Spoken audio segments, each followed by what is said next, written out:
Yesterday, the center told the Supreme Court that short-selling firms in the US research companies that they believe have governance or financial issues and publish reports that can start a plethora of shares and bond sale. It added that market regulator Securities and Exchange Board of India or SEBI is looking into the allegations made in the Hindenburg report on Gautam Adani's firms as well as the market activity before and after the report to identify violations of its regulations. This is the first communication from the center into the Adani Hindenburg row. The report was filed in response to a Supreme Court order last Friday. The bench, headed by Chief Justice of India D.Y. Chandrachud, had sought inputs from the Finance Ministry and others on various issues, including putting in place a regulatory mechanism to protect the interests of investors. In the report that was submitted to the top court, the center said, and I quote, "It may be pointed out that Hindenburg is a short seller research company amongst other such companies in the US that do research on companies that they believe have governance or financial issues.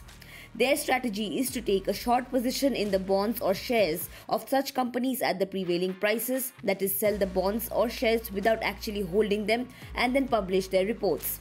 If the markets believe the reports, the prices of the bonds or shares start to fall. Once the fall starts, other institutions who have stop-loss limits also start selling their holdings of bonds or shares irrespective of whether they believe the report or not, thus triggering a downward spiral in the bond or share prices. The short sellers then buy the share or bonds at the lower prices, thus making a profit.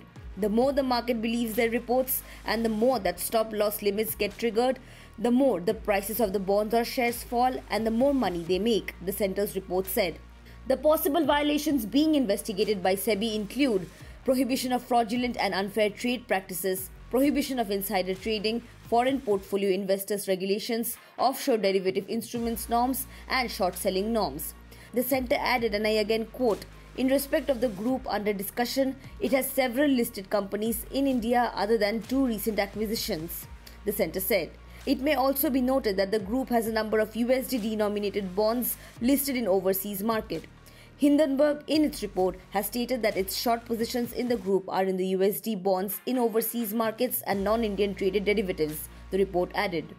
Shares of Adani Group firms slumped since the January 24th report by Hindenburg Research, which alleged accounting fraud by the group. Denying the allegations, the Adani Enterprises said that the conduct of the American firm is nothing short of a calculated securities fraud under applicable law. Subscribe to One India channel and never miss an update.